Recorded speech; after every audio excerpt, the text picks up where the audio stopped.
नमस्कार। India debate में आप सबका स्वागत है। मैं हूं आशुतोष पाठक। दोस्तों, आप सबको बहुत बेसब्री से इंतजार होगा कि आज कल जो मैंने घोषणा की थी कि एडवोकेट नीलेश ओझा हमारे साथ होंगे और कोर्ट में कल क्या-क्या हुआ वो सब उनकी जुबानी सुनेंगे।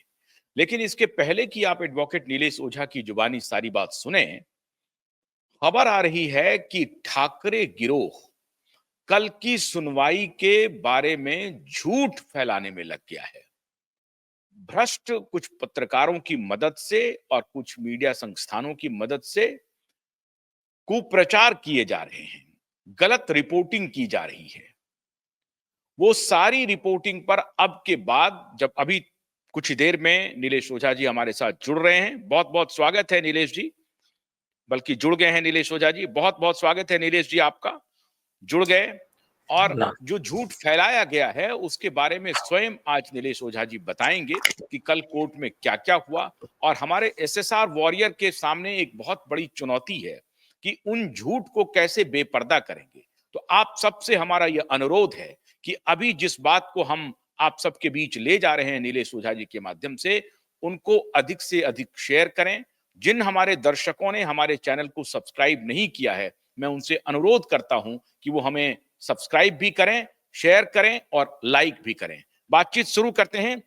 एडवोकेट नीलेश ओझा जी, आपकी लड़ाई के लिए पहले तो आपको बहुत बहुत बधाई क्यूवाइब नेटवर्क की तरफ से, जिस तरह से आप लड़ रहे हैं। अब सीधे मुद्दे पर आते हैं कि कल अदालत में क्या क्या हुआ। हाँ, देखिए, सबसे पहले तो ये लड़ाई मेरे अकेले की नहीं है, आप सब लोगों की है। मैं तो बहुत लेट आया इस लड़ाई में। एसएसआर वॉरियर्स ने इसको जिंदा रखा और जो भी न्यायप्रिय नागरिक थे उन सब ने इसको जिंदा रखा। तो ये जो भी जीत होंगी सारी जनता की होंगी, जो भी गलती होंगी वो हमारी होंगी। बस हम इस भावना से काम करते हैं कि कोई that is the first part. अभी मेन सब्जेक्ट जो है, कल कोर्ट में क्या हुआ, तो देखिए कल मैटर था 47 नंबर पे। गौर कीजिए, जब जस्टिस बाप रे। उपाध्याय थे, हाँ, जस्टिस उपाध्याय थे, उनके पास में 8-7 नंबर वाला मैटर भी नहीं आता था। यहाँ पर कल 47 नंबर वाला मैटर भी आया, लेट आया, शाम को 4 बजे के आसपास आया। तो लेकिन आया। कल मैटर आया और हियरिंग स्टार्ट क्या हुआ। बात। और एक अच्छा पिक्चर ये था कि पिटिशनर के साइड में, मतलब रशीद खान पठान जी के साइड में, अपने जो इसके लिए पीआईएल के साइड में 50 वकील, 55 ने 50, मतलब बहुत सारा वकील 50 पूरा वकील। भरा हुआ इधर। हाँ, अभी वो लिस्ट में भी आ जाएगा, ऑर्डर में भी आ जाएगा। बहुत मतलब इतने आएंगे कि इतने के तो नाम भी नहीं लिख पाए। पूरा पूरा एक साइड का हॉल पूरा अपना भरा हुआ।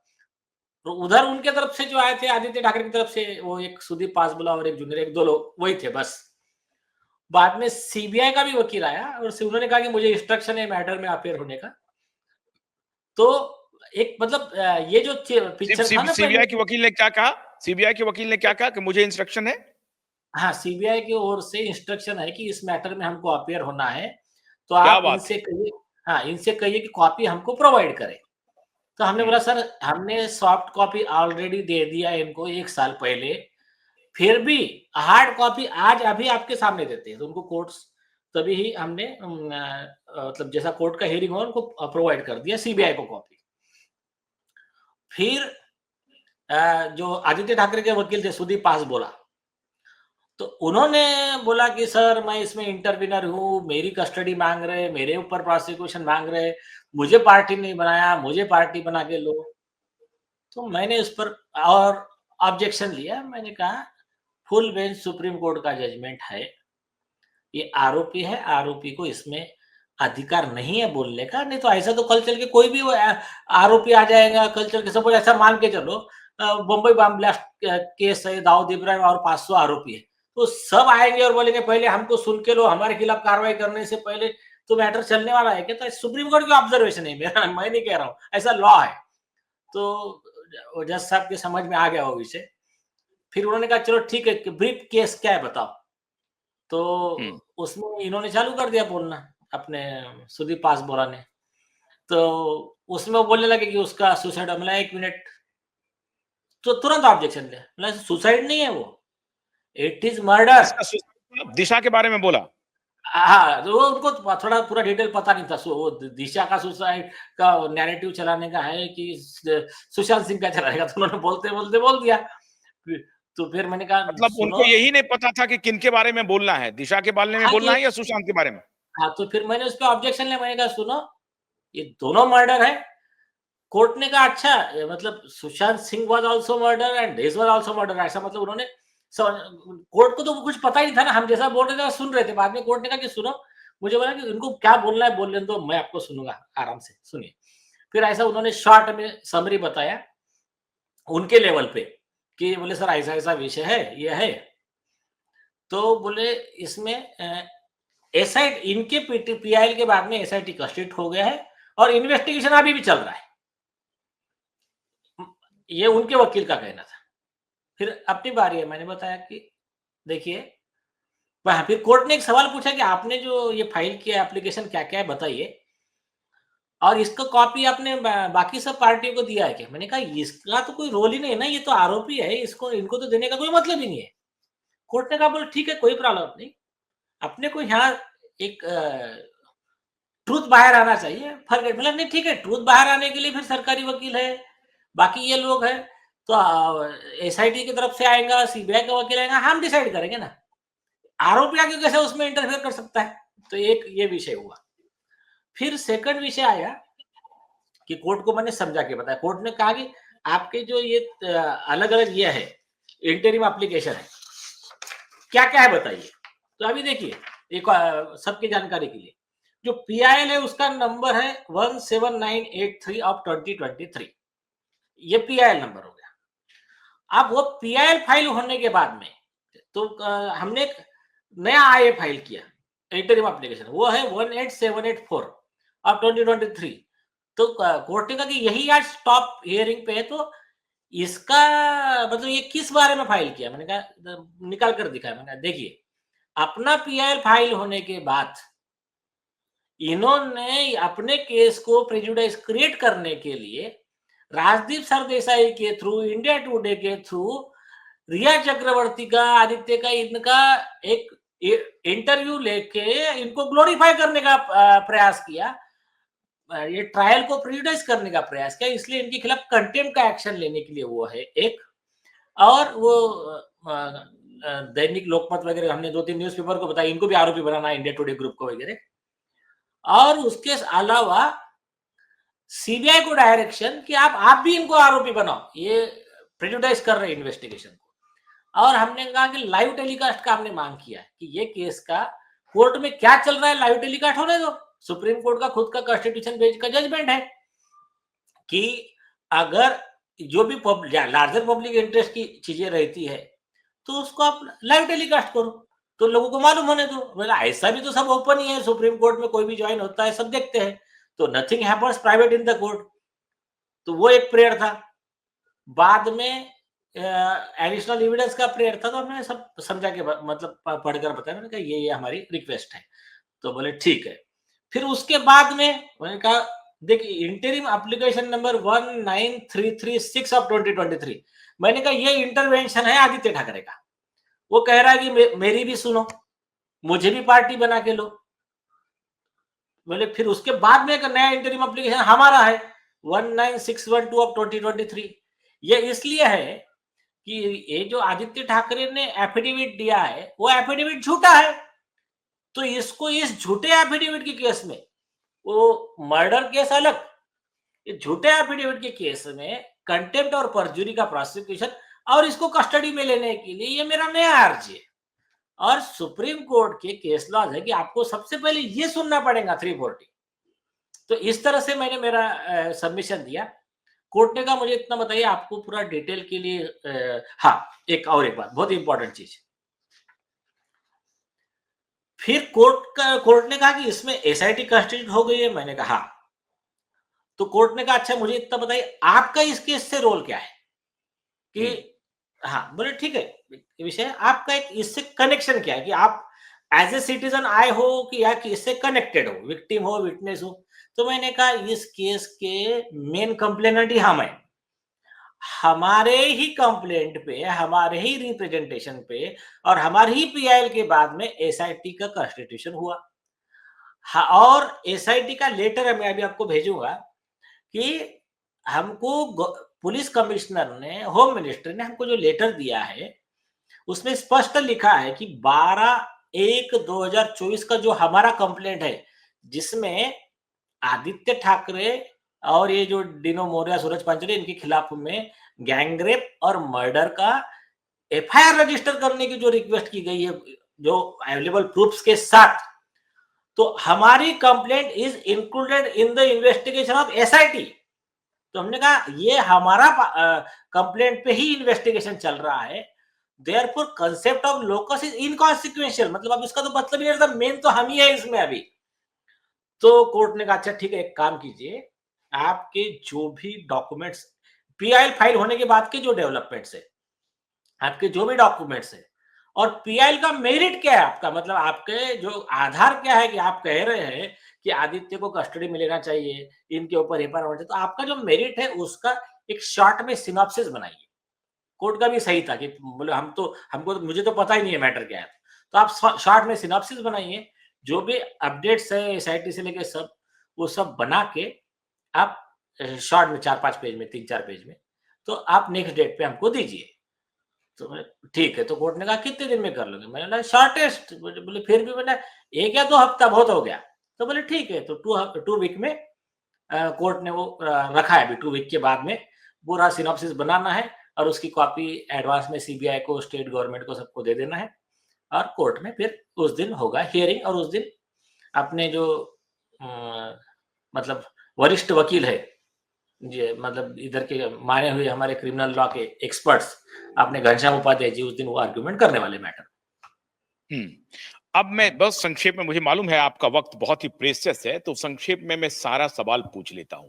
पहला, कि आदित्य ठाकरे के वकील ने जब ये कहा कि ये सुसाइड है, और जब आपने ऑब्जेक्शन लिया, तो आपने क्या कहा कि भाई ये किस आधार पर कह रहे हैं? क्या पुलिस इन्वेस्टिगेशन, उस वक्त के तत्कालीन पुलिस इन्वेस्टिगेशन के आधार पर कह रहे हैं कि ये सुसाइड है?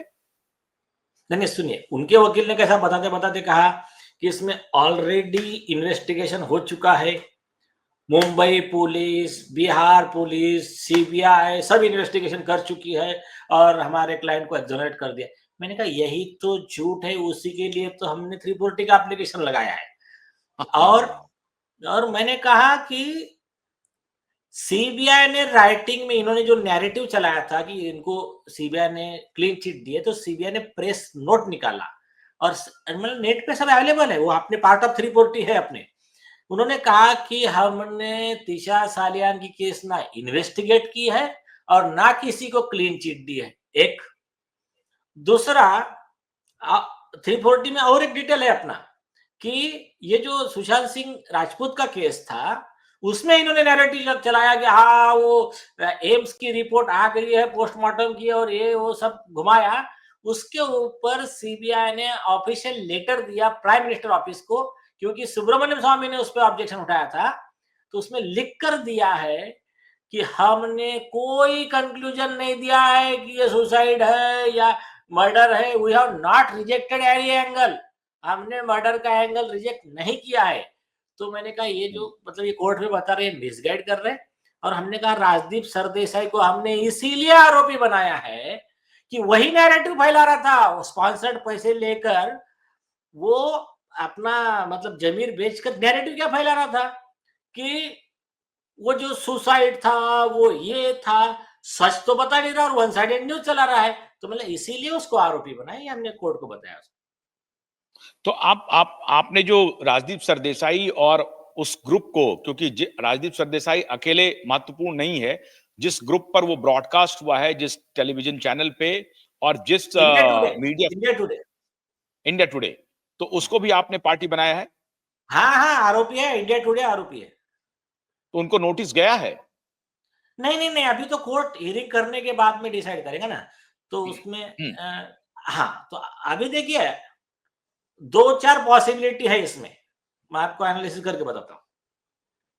नेक्स्ट डेट पे हियरिंग होने के बाद में एक पॉसिबिलिटी है कि कोर्ट कहेगा, हाँ, हमारी एक प्रेयर वो भी पढ़कर बताया मैंने कोर्ट को, हमारी एक प्रेयर है कि स्टेटस रिपोर्ट कोर्ट में सबमिट कीजिए आप, सीबीआई और स्टेट पुलिस। दूसरा, सीबीआई और state police official statement they about the progress of the investigation. तो हमने ये भी प्रेयर उनको पढ़कर बताया। तो अभी नेक्स्ट डेट पे पॉसिबिलिटी है कि कोर्ट ने तो ये कहा, लेकिन ऑलरेडी एसआईटी कंस्टिट्यूट हो चुकी है, स्टेट ने एक काम कर दिया है। तो अभी मैंने थोड़ा सा डिप्लोमेटिकली लिया, क्योंकि प्रॉब्लम क्या है कि एसआईटी कंस्टिट्यूट होकर आज तक स्टेट गवर्नमेंट की तरफ से ज्यादा कोई ऐसा सेटिस्फैक्टरी प्रोग्रेस नहीं हुआ। एक बार न्यूज आई थी जनवरी 2024 में, मतलब दिसंबर 2023 में न्यूज आई कि जनवरी फर्स्ट वीक में एसआईटी जाके रिकंस्ट्रक्ट करेंगी दिशा सालियान का सीन। मतलब जो यहाँ से गिरी तो ऐसी गिरती है डेड बॉडी, तो ये फेंकी गई थी ऐसी। और लास्ट टाइम जो उनके इन्वेस्टिगेशन ऑफिसर, एसआईटी के ऑफिसर प्रेजेंट थे कोर्ट में, चीमाजी आड़ाव करके, जिनके ऊपर नीचे जिनके ऊपर आरोप है, ऑब्जेक्शन लिया कि ये बायस्ड पर्सन है। तो उनसे जब मेरा डिस्कशन हो रहा था, तो उन्होंने तो उस दिन तक समन ही नहीं निकाला है। मतलब जो आई विटनेस की डिटेल दी है हमने उनको, कि जो प्रेजेंट था पर्सन वहां पर जहां मर्डर गैंग रेप सब हुआ है, उसको विटनेस को समझ ही नहीं निकाला था उन्होंने तब तक। तो ये जो भी चीजें, ठीक है, कुछ चीजें मैं और बोलना नहीं चाहता है। तो चिमाजी यादव को अभी तक क्या जानकारी, अभी भी वो एसआईटी की टीम में हैं, बने हुए हैं? है, मेरे हिसाब से अभी तक है, ठीक है। अभी नेक्स्ट डेट पे कोर्ट में ही पिक्चर क्लियर हो जाएगा। तो अभी मतलब हमारा कहना क्या था। हाँ, मेरा अब तीसरा सवाल है कि अभी हम मालूम है कि ऑब्जर्वेशन पे आपको आना है। पहला जो तीसरा मेरा सवाल है, राजदीप सरदेसाई वाला हो गया और उनके सुसाइड वाला भी हो गया। कोर्ट ने जब आपसे पूछा कि आप कौन हैं, तो आपके जवाब से कोर्ट कैसे कन्विंस हुआ कि आप कौन हैं? नहीं, तो कोर्ट को बता दिया ना। मैंने कहा कि हमारे ही कंप्लेंट पे इन्वेस्टिगेशन शुरू है, यदि ऑफिशियल लेटर भी हमारे पास, तो कोर्ट ने कहा ठीक है, सारे सब चीजें सबमिट कर दीजिए कोर्ट में। नहीं, लेकिन तो आप क्यों वो एक है। कंप्लेन और कर रहे हैं? उनका जानने का मन होगा कि आप क्यों कंप्लेन कर रहे नहीं, हैं, आप इसमें विक्टिम हैं, क्या हैं? नहीं, ये सवाल सुनिए, ये सवाल कोर्ट पूछ ही नहीं सकता है, उसका लॉ है। सुप्रीम कोर्ट के 3 जजमेंट है, हमने हमारे एफिडेविट में दिए। ये ऑब्जेक्शन आदित्य ठाकरे ने लिया था कि ये कैसे आ गए बीच में। तो हमने यही मैं सुप्रीम जानना कोर्ट के चाहता हूं। 3 जजमेंट दे दिया है कि criminal law can be set in motion by any person. वो लॉ ऑन रिकॉर्ड है, और कॉन्स्टिट्यूशन बेंच के जजमेंट है, AR अंतुली के केस का वगैरह। उसमें क्लियर लिखा है कि अगर मेरे सामने ऑफेंस हो रहा है, तो मैं उस केस में विक्टिम हो मत हो, खुद मैं जाकर कंप्लेंट दे सकता हूँ, मेरे कंप्लेंट पे एफआईआर हो सकती है। ये वहां से लेकर अभी 2023 तक का चीफ जस्टिस का फुल बेंच का जजमेंट है, धनराज आसवानी का। तो वो छोड़ दीजिए, वो छोटा विषय है, उसमें तो कोई यही नहीं है। अच्छा। और हाँ, उसके अलावा बाद में तो अभी हमारे ही complaint part of the record है। अब आगे बोलिए। अब ये है कि नेक्स्ट हियरिंग में क्या क्या ऑब्जर्वेशन कोर्ट का हो सकता है और क्या क्या आदेश आ सकता है? हाँ, अभी देखिए, उसमें पॉसिबिलिटी, एक पहली पॉसिबिलिटी है, एकदम हायर पॉजिटिव साइड पे जाते हैं कि कोर्ट पूरा सुनने के बाद ये कहेगा, या फिर नेगेटिव साइड पे जाते हैं कि कोर्ट कहेगा कि देखिए ऑलरेडी एसआईटी कंस्टिट्यूट हो गई है, तो वो इन्वेस्टिगेशन कर रहे हैं, तो आप एक काम कीजिए, आप कुछ दिन रुक जाइए, और बाद में आपकी जो पहली प्रेयर है वो स्पेशल कोर्ट मॉनिटर इन्वेस्टिगेशन की थी, तो आप एक काम कीजिए, ये पिटीशन को हम डिस्पोज ऑफ करते हैं, आप इस आगे के डेवलपमेंट के हिसाब से नया पीआईएल लगाइए, नया पिटीशन लगाइए कोर्ट मॉनिटर इन्वेस्टिगेशन का, क्योंकि आगे बहुत डेवलपमेंट हो जाएगा। ये ऐसा एक समझो नेगेटिव साइड पे कोर्ट जा सकता है, लेकिन मतलब बुरे से बुरा ये हो सकता है। सेकंड थिंग, एकदम हाइपोथेटिकल है कि ऐसा बुरा से बुरा हो सकता है। हाँ, मतलब आरोपी बचने वाले नहीं, इतना ख्याल में रखिए। Yes, right. बुरे से बुरा भी हुआ तो ये होगा। अब आप थोड़ा अच्छे साइड पे आते हैं कि कोर्ट मटेरियल ऑन रिकॉर्ड देखने के बाद में एक सवाल पूछ सकता है सीबीआई, क्योंकि सीबीआई को तो अपेयर हो गई है ऑफिशियली। तो सीबीआई को और स्टेट गवर्नमेंट को एक सवाल पूछ सकता है कोर्ट, इतने दिन हो गए, उसकी कोई लिमिट है कि नहीं? और सुप्रीम कोर्ट के जजमेंट वगैरह हमने निकाल कर रखे हैं कि ये आप कितने दिन तक ये टेबल टेनिस खेलोगे? हम्म। आप देखिए, इनकी राजनीतिक मजबूरियां हो सकती है। हम्म। हाँ, आपस तो में कोर्ट उनका जो थोड़ी भी हो बैठा सकता हुआ है आपकी राजनीतिक मजबूरी को सुनने के लिए। हाँ, ये बराबर है, कोर्ट बराबर में बैठा है ना, आपकी राजनीतिक है। मजबूरी क्या है, आपका किससे क्या सेटिंग चल रहा है, किसका वोट चाहिए, किसका नहीं चाहिए, कौन आपका पार्टनर बराबर। बनेगा, कौन नहीं बनेगा। हाँ, तो वो अलग विषय है। लेकिन कोर्ट ये कह सकता है कि आप इस नीलेश नवलखा के गाइडलाइन के तहत आप पब्लिक को बताइए कि इस केस की प्रोग्रेस क्या है, एक। और हम्म। इस कोर्ट में, हाई कोर्ट में स्टेटस रिपोर्ट सबमिट कीजिए कि आज तक आपने क्या क्या किया। तो एक हो सकता है कि क्योंकि पहला स्टेज वही रहेगा, क्योंकि उनका रिपोर्ट आए बगैर केस का मामला आगे बढ़ेगा नहीं। हम्म। दूसरा, पीआईएल में कुछ भी निर्णय हो, या तो कोर्ट कहे कि आप नया प्रेयर अमेंड कीजिए या फिर नया पिटिशन डालिए कि मॉनिटरिंग इन्वेस्टिगेशन ऑफ एसआईटी, हम्म। वो एक अलग हम्म। हो गया। हम्म। या तो कोर्ट कहेगा कि नहीं, अभी हम इसी पिटिशन में उसको आगे बढ़ाएंगे, तो ये पॉसिबिलिटी। लेकिन आदित्य एसआईटी ठाकरे को ने भी तो एसआईटी को भी तो कोर्ट कह सकती है कि आप स्टेटस रिपोर्ट दीजिए, जैसे सीबीआई को कहेगी। हाँ हाँ, है ना, वो प्रेयर है हमारा स्टेट गवर्नमेंट को, तो एसआईटी देंगी उनकी। अब हम्म। ये दोनों चीजें हो गई बाजू में, लेकिन मेन पिटिशन का रिजल्ट कुछ भी हो, आदित्य ठाकरे ने जो झूठा एफिडेविट दिया है उसके ऊपर कंटेम्प्ट और परजुरी का मैटर सेपरेटली चलेगा। यह है केस का सर्वे।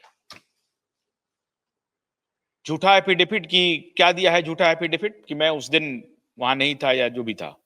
नहीं, सुनने ने उन्होंने झूठा एफिडेविट ये दिया कि सीबीआई, बिहार पुलिस, हम्म। मुंबई पुलिस ने इन्वेस्टिगेशन करके मुझे क्लीन चिट दे दी है, ये केस में मेरा कोई रोल नहीं है करके।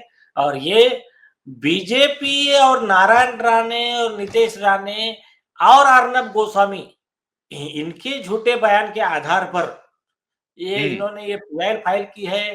वो रशीद खान पठान बीजेपी का आदमी है, ऐसे वैसे सब उन्होंने झूठे बातें जो लिखी है हम्म। उसको, मतलब जिसका झूठ एक्सपोज करके। तो उसमें तो किसी फैक्ट्स की जरूरत ही नहीं है, तो जांच समझिए हो गया।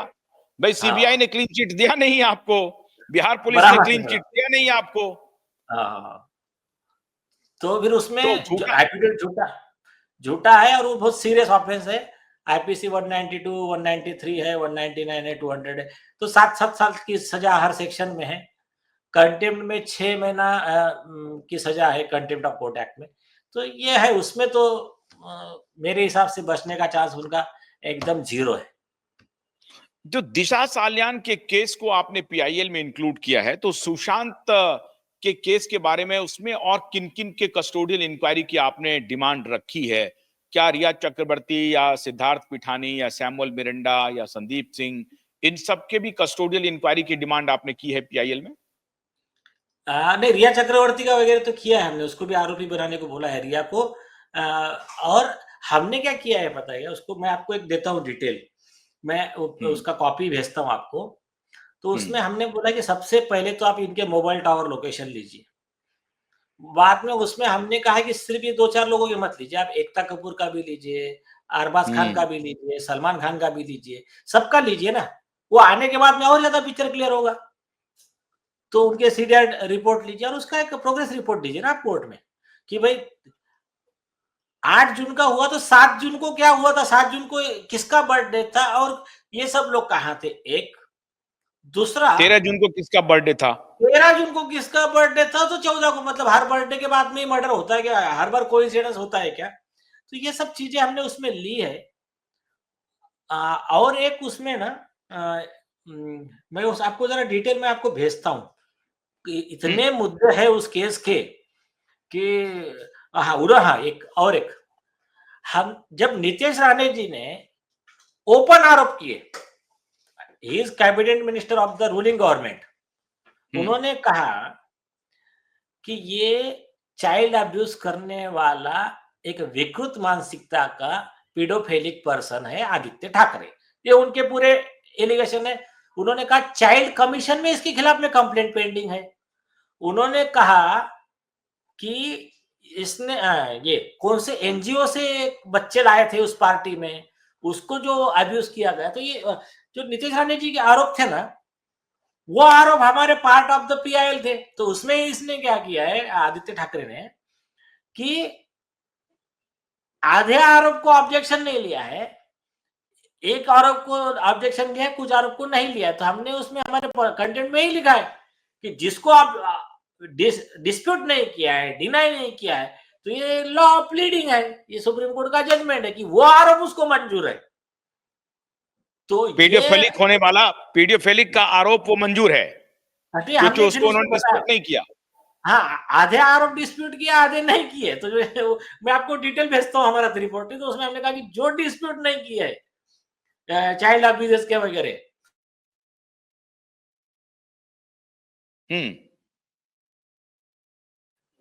हाँ हाँ, तो हाँ, तो मैं आपको डिटेल भेजता हूँ कि क्या वो एग्जैक्ट पैरा जो है, तो वो आपको भेजता हूँ जो हमने कोर्ट नहीं, में क्या एफिडेविट ये किया वो कह सकता है कि नहीं मुझसे गलती हो गई, हमने उसको देखा ही नहीं, या ओवरलुक कर है। सकता है क्या?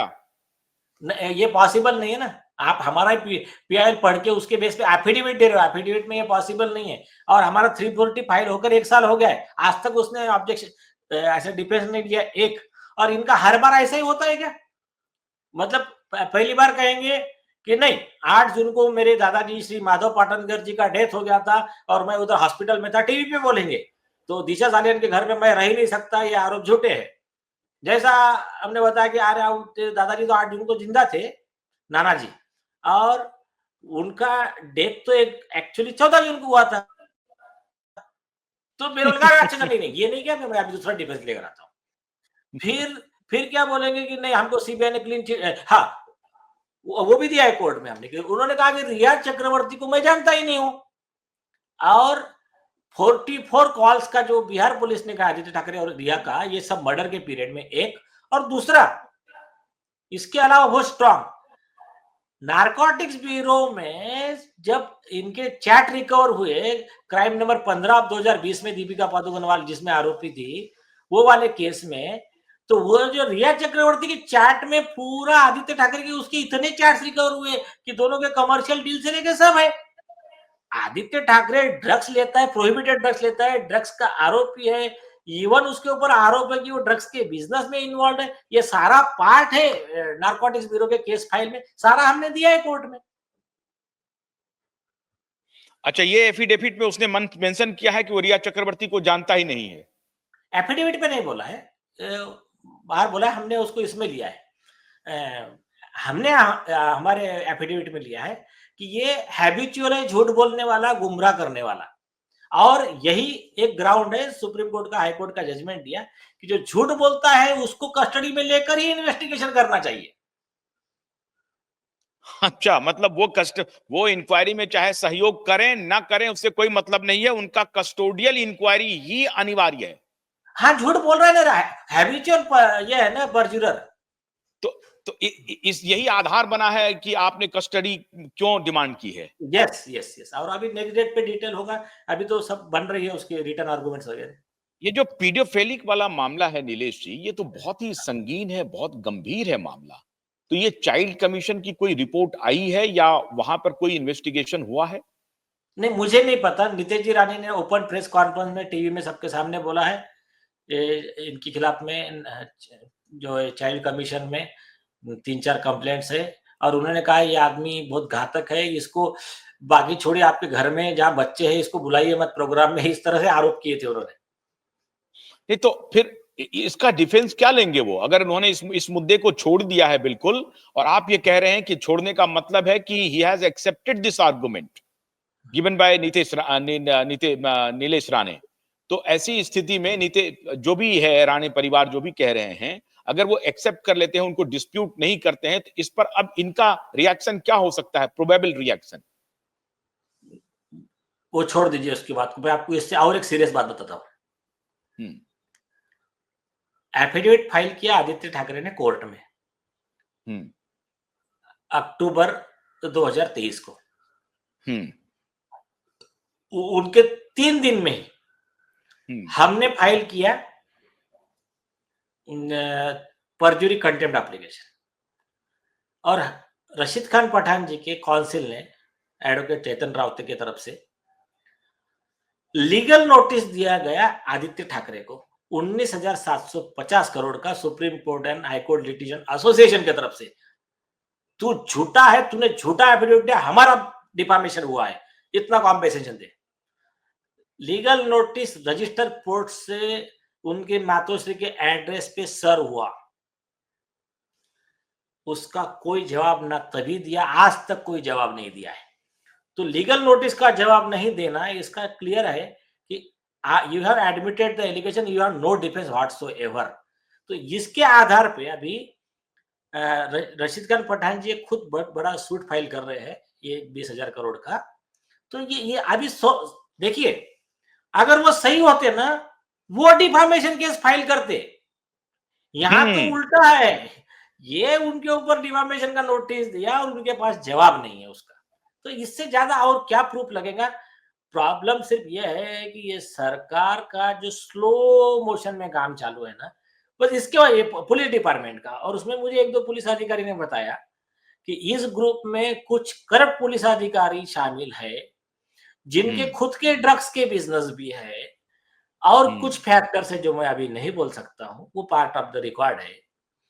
तो वो फैक्टर के वजह से थोड़ा सा जरा ये गाड़ी है ना, स्लो स्लो स्लो चल रही है। तो इसमें बहुत सारे एसएसआर वॉरियर, ये उनको कभी कभी शंका हो जाती है, ये जो स्लो जो आप कह रहे हैं सरकारी इन्वेस्टिगेशन में, तो उसकी वजह से वो निराश होने लगते हैं, उनको लगता है कि जस्टिस नहीं मिलेगा। आपको एज ए लॉयर, और आपके पास जो लॉ लॉ पॉइंट्स हैं, जब आप आर्ग्यू कर रहे हैं अपने फैक्ट्स को लेकर के, तो आप कितना कॉन्फिडेंट हैं कि इस मामले में जस्टिस होगा, जरूर होगा? अगर इसको सीरियसली किया जाए ना, तो वो मटेरियल अवेलेबल ऑन रिकॉर्ड जो है, ये एफआईआर तो छोड़िए, सजा देने के लिए सफिशिएंट है लॉ के हिसाब से, और निराश होने की किसको कोई जरूरत नहीं है। देखिए, जब पहले हमने सिटीजन कोर्ट्स बनाया था, पीपल्स कोर्ट ऑफ इंडिया, अपना सिटीजन कोर्ट, उस समय कई लोगों ने पहले कहा रे कुछ नहीं होने वाला इससे। हमने पीआई फाइल किया तब भी, अभी देखिए कुछ लोगों की तो दुकानदारी एसएसआर वॉरियर का बातें चला चला के चलती, तो वो भी घबरा गया, अरे मैटर सॉल्व हो गया तो हमारा दुकानदारी बंद हो जाएगा, तो ऐसे था। तो अभी जब हमने फाइल किया तब भी कुछ लोगों ने मजाक उड़ाया, लेकिन फर्स्ट टाइम आदित्य ठाकरे को आकर एफिडेविट देना पड़ा ना। क्यों दिया? क्यों इंटरवेंशन एप्लीकेशन फाइल किया? डर था इसीलिए ना, नहीं तो क्या जरूरत थी? आज तक कभी आए थे वो? तो ये जो है ना, तो अगर उसको थोड़ा सा और मतलब उसको ज्यादा पब्लिक सपोर्ट के साथ में अच्छे तरीके से अगर किया जाए, और माहौल अगर अच्छा बन जाए जैसा पहले था, तो मेरे हिसाब से ये सजा का केस है, ये कोई इसका केस नहीं है। बाकी अब सारा डिपेंड्स करता है जनता पे। अगर जनता इतना सीरियस केस होने के बाद में भी अगर जनता को लगता है कि चलता है, हमारा लीडर है ना, बस वो कुछ भी करे तो उसको हमको सपोर्ट करना है, भले वो किसी की बहन बेटे के साथ में गलत करे, बच्चों के साथ में दुर्व्यवहार करे, किसी के मर्डर कर दे, तब भी चलेगा, हमारा लीडर है। तो ऐसी पब्लिक अगर माहौल बड़ा बनेगा, तो ऐसे ही लीडर उसमें आगे आएंगे, तो फिर उसमें उनके खिलाफ कार्रवाई करना मुश्किल हो जाएगा। तो अभी क्या है, हमने तो पहले दिन भी कहा था, हमने क्या कहा उनको, इतना कुछ करने की जरूरत नहीं ना। अगर आदित्य ठाकरे को लगता है वो निर्दोष है, तो 2 मिनट में आकर एफिडेविट में अच्छा, एफिडेविट जो दिया इंटरवेंशन का, उसमें कोई मेन चीज मेंशन ही नहीं है, बस इधर उधर की बातें है कि बस बुलेट बॉक्स स्टोरी। अगर सही में ईमानदार होते ना, तो क्या क्या लिखते पता है क्या? उस दिन मेरा मोबाइल टावर लोकेशन मैं यहां था, ये लो चेक कर लो, अगर गलत हो तो मुझे सजा दे देना, नहीं तो इन पे कार्रवाई करो। तो ये जो था ना मेन विषय, उसमें बात ही नहीं कर रहे। अगर वो एफिडेविट पे दे कि रिया का मेरा संबंध नहीं था, ये आरोप झूठे हैं, वो एफिडेविट पे दे कि मैंने किसी बच्चे के साथ में कोई दुर्व्यवहार किया ही नहीं है, ये झूठे आरोप है। और इन्होंने नारायण राणे जी के खिलाफ में, नीतीश राणे जी के खिलाफ में इन्होंने डिफामेशन केस क्यों नहीं फाइल किया? एक सिंपल सवाल पूछता हूं मैं कि अभी देखिए, नीतीश राणे जी ने एक वर्ड बोला कि संजय राउत उद्धव ठाकरे को छोड़कर शरद पवार की पार्टी में ज्वाइन करने वाले, तो संजय राउत ने जाके डिफामेशन केस फाइल कर दिया। तो इतनी छोटी बात के लिए डिफामेशन केस फाइल होता है, और वो रोज तुमको कह रहा है कि गैंग रेप का आरोपी आदित्य ठाकरे है, मर्डर का आरोपी आदित्य ठाकरे है, ड्रग्स के बिजनेस का आरोपी आदित्य ठाकरे है, पीडोफिलिक छोटे बच्चों के साथ में दुष्कर्म करने वाला आदित्य ठाकरे है। ये क्लियर आरोप नीतीश जी कर रहे हैं। आज तक कोई डिफामेशन ना नोटिस दिया, ना कोई केस फाइल किया। इससे ज्यादा बड़ा मतलब कॉमन मैन के लिए समझने के लिए लॉजिक सबूत क्या चाहिए? अच्छा नीलेश जी, आप कोर्ट से जो प्रेयर किए हैं उसमें पहला मुझे सबसे जो इंपॉर्टेंट ये लगता है कि एसआईटी और सीबीआई ये दोनों स्टेटस रिपोर्ट थे, क्योंकि आपने खुद ही कहा कि एसआईटी ने अभी तक सम्मन तक नहीं भेजा है। आपने इसके पहले प्रेयर किया था कि मुंबई पुलिस कम से कम एफआईआर दर्ज करे, इन्वेस्टिगेशन करे, 14 दिन के अंदर एफआईआर दर्ज करना था। वो सबका क्या हुआ? मैं वही तो कह रहा हूँ, ये सब अभी कोर्ट में जब आएगा तो हम कोर्ट को यही पूछने वाले हैं, आपके बनाए गए कानून की कुछ इज्जत है कि नहीं है? ये आपका ही आदेश है कि जब कोई कंप्लेंट जाती है कॉग्निजेबल ऑफिस की तो 14 दिन के अंदर एफआईआर रजिस्टर होना ही चाहिए। कॉन्स्टिट्यूशन बेंच का ललिता कुमारी का जजमेंट है, बॉम्बे हाई कोर्ट का प्रिया गावकर का जजमेंट है। आप ये जो इनका इंक्वायरी चल रहा है विदाउट रजिस्टरिंग एफआईआर चल रहा है 1.5 साल से। तो अभी हमारा जो लेटर है तो 24 जनवरी 2024 का लेटर है। आज तो 1 साल हो गया। तो ये जो इन्वेस्टिगेशन, और अगर हमारे कंप्लेंट में अगर तथ्य नहीं होता तो हमको लिख कर दे देते आपका कंप्लेंट झूठा है। ये सब करना था हमको 14 दिन के अंदर। तो अभी हम कोर्ट को यही कह रहे हैं कि पहले एफआईआर रजिस्टर करो, इन्वेस्टिगेट करो, गलत है तो हमारे खिलाफ कार्रवाई करो, सही है तो उसके खिलाफ कार्रवाई करो, लेकिन आपको करना कुछ भी नहीं है। तो ठीक है, मेरे हिसाब से समय जरा ज्यादा हो गया है। हम्म नहीं, बहुत बहुत बहुत शुक्रिया, आपने सभी सवालों का बहुत ही तफसील से जवाब दिया। तो आपसे अनुमति चाहते हैं 5 मिनट में अपने दर्शकों का और लूंगा। बहुत बहुत शुक्रिया नीलेश ओझा जी। सबसे इंपॉर्टेंट बात है मित्रों कि जो आर्गुमेंट कल दिया गया है उसमें, जैसा मैंने अभी आखिरी जो इन्होंने नीलेश जी ने कहा कि एसआईटी कोई एफआईआर दर्ज नहीं कर रही है, कंप्लेन गया है, अदालत का आदेश है कि अगर कोई कंप्लेन आता है तो आप एफआईआर दर्ज करें और उसके बाद आप कुछ भी कह सकते हैं कि आपका कंप्लेन सही है या गलत है, ये आप जांच करके बता सकते हैं। वो नहीं किया, सम्मन तक नहीं गया है। और वो चीमा साहब जो इंस्पेक्टर हैं, मलवानी पुलिस स्टेशन में उस वक्त पदस्थापित थे, उनको एसआईटी का एक मेंबर बनाया गया है और उनके बारे में ये पूरा आरोप है कि चीमा का जो लॉयलिटी है वो आदित्य ठाकरे और उद्धव ठाकरे के प्रति है, अपने पूर्व डिस्पेंसेशन के प्रति है। उस वक्त वो मुख्यमंत्री थे और ये मंत्री थे, तो उनको लेकर के एक बहुत बड़ा आरोप लगा हुआ है ऑलरेडी एसआईटी के इस जो सबसे कनिष्ठ ऑफिसर हैं, इंस्पेक्टर रैंक के हैं चीमा जी, उनके खिलाफ। और बाकी जो ऑफिसर हैं वो तो थोड़े वरिष्ठ ऑफिसर हैं, उनको कंटिन्यू किया जाए और इनको उससे बदला जाए। और यही चीमा साहब देखिए हमेशा जाकर के वहां पहुंच जाते हैं अदालत में, लेकिन सीबीआई के वकील भी वहां मौजूद हैं। सीबीआई के वकील इसलिए मौजूद हैं क्योंकि वो तारतम्य देख रहे हैं केस में कि दिशा और सुशांत का केस किस हद तक मिला हुआ है। जो बात हम लोग बहुत पहले से लगातार कह रहे हैं कि जैसे ही दिशा का केस ओपन होगा, सुशांत का केस ऑटोमेटिक ओपन हो जाएगा। और इसीलिए उन्होंने सबको इसमें वादी बनाया है इस पीआईएल में।